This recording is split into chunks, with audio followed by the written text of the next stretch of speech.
안녕하세요. 광명 서울플란트 치과교정과 대표원장 신민정입니다.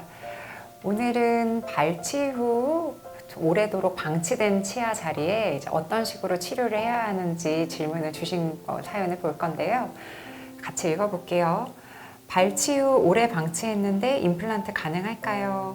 어금니 발치를 10년 전에 했습니다. 주변 치아가 벌어지고 발치를 한 부위는 좁아졌습니다. 교정 후 임플란트를 해야 하나요?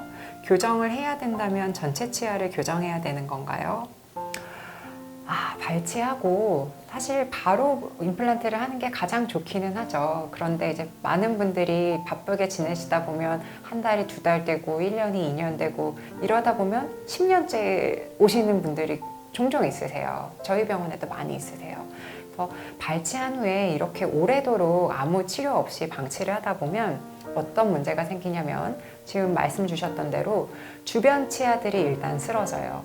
그 사이가 비어 있으니까 양 옆에 치아가 쓰러지고 더 많이 진행된 경우에는 위에 있는 치아, 물론 이분은 이제 위에 치아인지 아래 치아인지 말씀은 주지 않으셨지만 만약에 아래 치아가 뽑혔다라고 하면 그 치아와 원래 맞물리던 위에 있는 치아가 밑에서 받쳐주는 치아가 없으니까 밑으로 내려옵니다.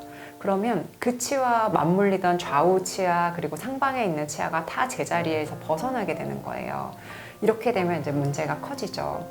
그리고 양 옆에 치아만 기울어져도 물론 큰 문제인데 그 치아가 기우니까 그 치아의 옆치아 또 그 치아의 옆치아도 같이 기울어지면서 치아 사이에 듬성듬성 공간이 생기는 경우들도 있으세요. 이렇게 되면 여러 가지 이제 문제가 동시에 발생을 하게 되는 거예요. 이 정도로 많이 진행이 되면 사실 부분 교정으로는 조금 힘든 경우가 많아요. 부분 교정이라고 하면 발치된 치아 양옆에 하나 내지 2개 정도까지만 장치를 붙여서 해결을 하는 경우인데 이렇게 양옆에 하나 내지 2개가 아니라 그 건너 치아까지 혹은 맞물리던 위에 있는 치아까지 이동을 많이 해버리면 위에 치아에도 장치를 붙여야 되고 앞에 치아도 저기 전반까지 다 장치를 연장해야 되기 때문에 실제로는 거의 전체 교정에 가깝게 장치를 많이 붙이는 경우도 발생을 하게 돼요. 그래서 환자분이 어느 정도로 치아가 많이 이동했는지에 따라서 부분 교정과 전체 교정의 유무가 갈리게 돼요. 그래서 일단은 병원에 내원해서 검사를 받아보시면서 상담을 하셔야 될 것 같고요. 그리고 이제 교정 후에 임플란트를 하면 되나요? 라고 물어보셨는데 이것도 조금 어려운 문제예요. 가끔 전체 교정을 계획하면서 그냥 그 뒤에 있는 치아를 끌어와서 발치한 치아 자리를 다 메꿔버리게끔 전체로 교정을 할 수 있는 경우도 있어요. 그렇게 되면 부분 교정으로 했을 때보다 훨씬 많은 이득이 되죠.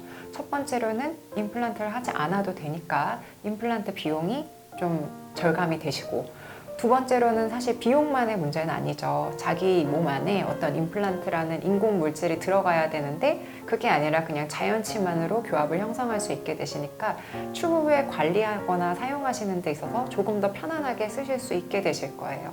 그런 여러 가지 장점이 있게끔 전체 교정을 계획해 볼 수도 있고요. 또 한 가지 가능성은 발치를 한 자리는 점점 뼈가 얇아져요. 저희 이제 발치하고 나면 그 부위에 있는 뼈를 저희가 치조골이라고 부르는데 치조골은 이가 없으면 점점 위축되는 경향이 있어요. 그 자리에 이가 없기 때문에 뼈가 얇아지는 거죠. 그런데 이게 뭐 5년, 10년 이렇게 시간이 오래되면 뼈가 너무 얇아져서 얇은 뼈에는 임플란트를 하기가 어려울 수 있어요. 임플란트도 뼈가 크고 넓고 단단하게 있을 때에 나사가 들어갈 수 있어요. 근데 뼈가 얇고 좁고 약하면 나사가 들어갈 자리가 안 나와요.